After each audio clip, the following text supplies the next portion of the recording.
Welcome to Business Success Tips, where you learn to make more money in less time and have more fun. I'm your host, Paul Sanneman. I'm the founder of Contractor Staffing Source, where we help contractors build great teams.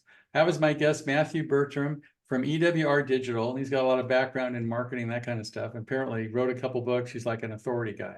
So, Matthew, a little backstory on you, and then I'm going to try to pick your brain.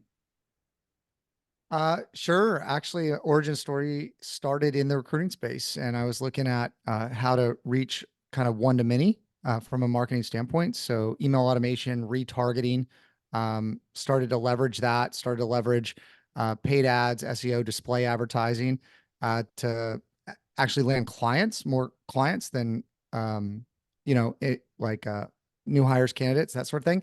And that actually led into consulting, started a job board actually for the medical industry.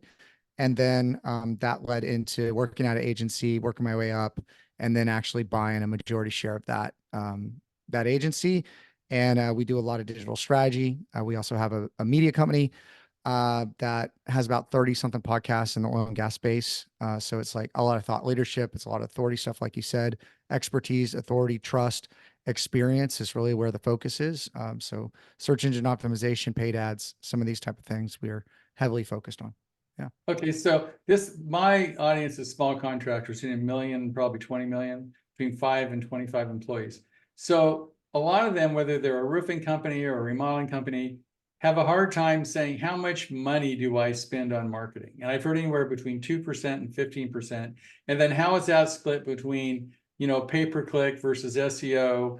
Is there any kind of magic strategy on where you spend the money to get the biggest bang for your buck? Yeah. I think it really comes down to like your viewpoint on strategy. In the past, AdWords was kind of a magic bullet, but that's when it was a couple cents a click. Now it's quite a few dollars a click. And then, how many clicks does it take to get to a lead? How many leads does it take to get to a conversion? We've done a lot of stuff in the home services space across the board, from, all the different trades when you talk about home services. And, a lot of people go to AdWords and Facebook. That's where a lot of the majority of the money's spent, and those markets are overly saturated. We were talking about some of that in the pre-interview. I really think you want a diversified approach. And what is your end goal? If your end goal is to become an authority in the space, it's a little bit different strategy, a little bit different road. If you're looking for instant leads now, it might be a different approach, but you got to also think about the cost you're willing to pay, like pay up for the leads now, as well as the quality of leads. So there's a lot of different strategies, but I would say the number one like actionable step or strategy is Google LSA ads, local service ads. So if you can qualify for local service ads, that's what we recommend, because if the lead is not a fit for what you're looking for, you can actually push back on the lead with Google and they'll give you a credit. And so that's a really good tool where you lay out some ad spend and then you don't get any leads, you don't get anything, and you're just kind of out the money. So local service ads are a way to get verified and then get Google to guarantee, quote unquote, guarantee you the leads, and then you only pay for what you get. So that's one of the ways to start. I think long term, depending on how people search online, so most people, 90+% of the customer journey happens before they pick up the phone to call you. So it's changed a lot. Everything's out there online. So content marketing and SEO is what I think the foundational strategy should be. And then you start to kind of layer on some of these different strategies based on that. And then I'll also say retargeting. Okay. And a lot of people talk about paid ads, but retargeting is only spending money, and you only spend a couple cents versus a couple dollars, targeting somebody or IP address that has actually landed on your website. So they already know who you are through some other source. And then you can set up a sequence where it could be 10 times for the next 3 days with one message. And then you can go to 5 times a day for the next week with another message. Like you can build a sequence. Basically, you can have a conversation with somebody and stay in front of them while they're in the buying cycle. And you can do it for cents on the dollar. And it's probably the most effective use of ad spend. So I'd say LSA ads, retargeting, and then, a stronger foundation of SEO. And I would highlight, a lot of people are going, oh, I've tried SEO and it doesn't work. The data says if you're not in the top 3 spots of Google, you're getting like almost no leads or just spam leads. And the first position on Google, so you have to be the first position on Google, you get over 38% of all the traffic. So think about that. If you have 100 people searching for whatever your term is, that one specific term, 38 people are going to the first position in Google. If you're in the 10th position on Google, you're getting under 2.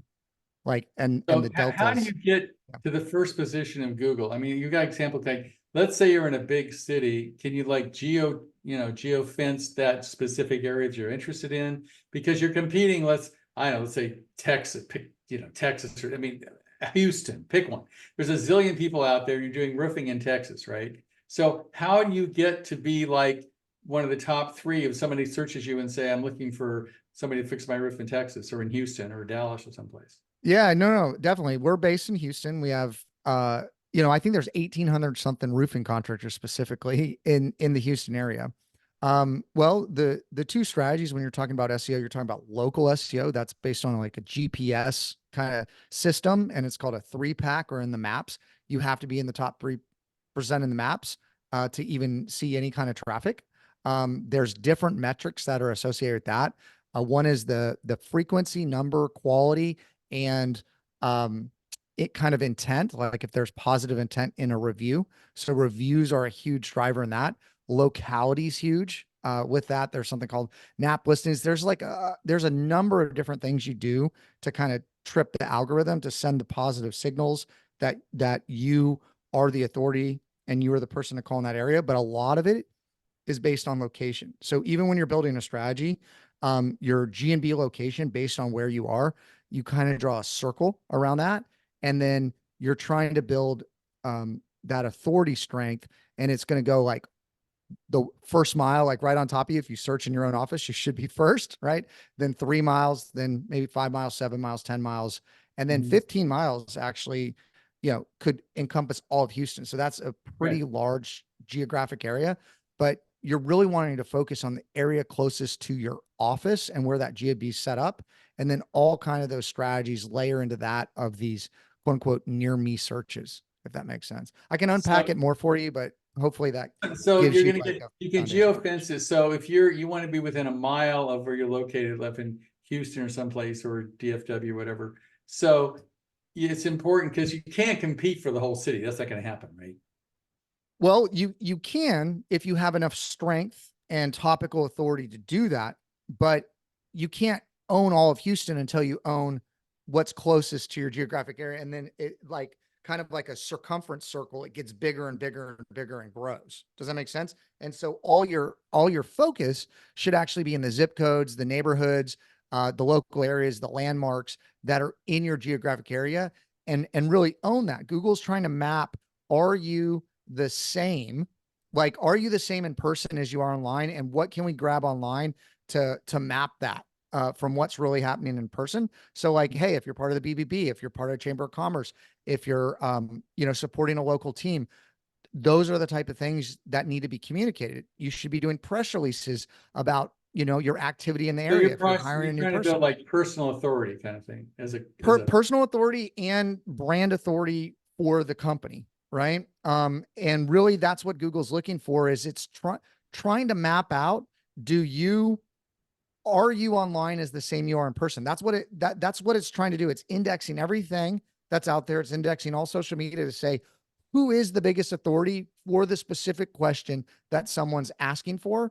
And we want to put that person in the first position or in the maps if it's based on locality or like review based, like there's different metrics that go into it.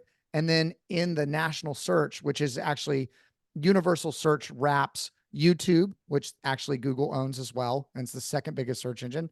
That's where, so the opportunity, even that you were asking me in the beginning, is to start to spread out and not be where everybody else is. One of my bigger recommendations is to run like a minimum amount of ad spend across multiple platforms that you're actively engaged on. So if you're heavy on LinkedIn and you're posting on LinkedIn or Twitter or LinkedIn or Yelp or Nextdoor or whatever it is, like wherever you're actively on that platform and and people might find you, you have reviews, you want to spend a little bit of ad dollars in that area to start getting those algorithms working in your favor. And then they all kind of play off each other, if that makes sense. So if you're the owner of the company, you try to build like a personal presence as, John Doe, the owner of John Doe Construction, versus just pushing John Doe Construction. Well, people buy with people they know, like, and trust. Okay. That's one of the foundations. And depending on the size. So if you're a smaller contractor and you're trying to build a business and you don't have a lot of teams, and you don't have a lot of branding, you are the brand. People are buying you, they're working with you. And that's actually one of the books I wrote. It's called Build Your Brand Mania. It's how to build yourself as an authority and attract people to you. So it's utilizing content marketing, and brand building and thought leadership to be the established expert in your space. So when people think about it, they think about you. And so that incorporates a lot of different digital marketing tactics and PR, but to get in front of people, to have them remember you and have you be memorable for them.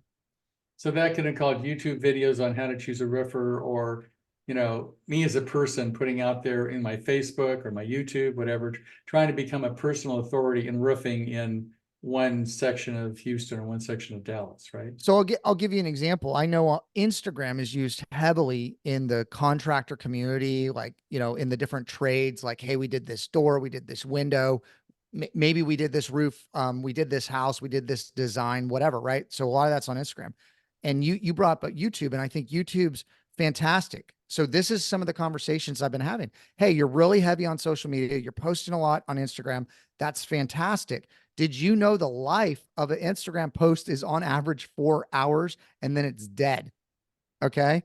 So what can you do with that short? If you create evergreen content, if it's not about a specific, maybe if you're a realtor, it's like a house for sale or something like that. But if it's something that's evergreen, it's educational, it's something that offers value that someone has, then yes, you put it on YouTube, you SEO it, it gets indexed in Google. So not only does it show up when people are searching on YouTube, the second biggest search engine, it shows up on Google as well, when people are searching for it, right? So you get this kind of double whammy, and the content lasts a lot longer. So it's really about creating high quality content and then repurposing it, distributing it, and then making it speak to the different algorithms, so it really understands what it is you have and what it is you're offering. So all that metadata, all those different fields, how the content interacts with each other. So the content hierarchy, all this is really, really important. You want Google as a machine learning tool, as an AI, to understand who you are and what you do, so they can categorize you correctly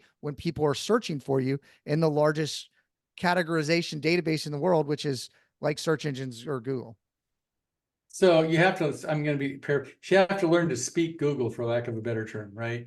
Because Google. I absolutely believe that it's a language. SEO is a language, and whoever you hire is kind of authority. I actually wrote a book specifically on SEO, and I mean, it's a whole book of breaking down all the different components. It's called Search. Do I really need it? Yeah. Right. So if SEO, you don't speak Google, you're probably not going to use the right spend of time, money, and energy in order to get where you want to get, as I see it, right?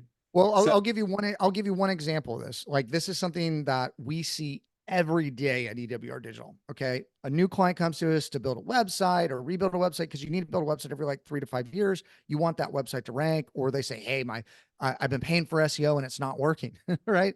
And so we can use tools and we can look at, and the first thing we look at is something called headers. Okay. And most people that build a website or web designers use the headers, like the H1, H2 through H6, to design the website, to make it look good. I want big text here. I want medium-sized text here, or a different color. And usually you're using like a pre-made theme. Well, a header, or the first header on the page, which you absolutely have to have, definitely on your homepage, on every page. This is the main topic, just like in a newspaper, whatever you're talking about is about. And then there's subtopics and subtopics underneath that. And you can use these tools to look at the data to see what the header text is. And if you don't understand what the page is about, because you got a bunch of random stuff that you're using to design the page, it sends all kinds of mixed signals to Google. And that's like one of the first things that we do as SEOs, is we go clean that up so Google understands the content you're putting out there of what it's about. Because if Google doesn't understand it, it will not show it. It doesn't trust it. It doesn't know that it's right. And Google wants to provide the best possible answer to someone searching for whatever it is they're looking for. So if they don't know that you absolutely do this and then you're the best at it, it's not going to show you. And that makes sense, right? So, Well, it seems to me that most people don't speak Google, right? And Google's like an AI human being, for lack of a better term. It's not a yeah, person, it's an absolutely. AI-driven engine. And if you can't talk to it in a way that's going to understand you, you're sort of screwed, because you can't, it has a certain language that you use. It sounds to me like it has a language you use. It looks for things. It has a way of finding the best person to do the job for you. And it has I mean, developed a bunch of algorithms to do that. And I if you mean, can't that's the, talk to it in a way that's going to understand it, you're screwed. no, I mean, you have it dead on, and that analogy is not used very often.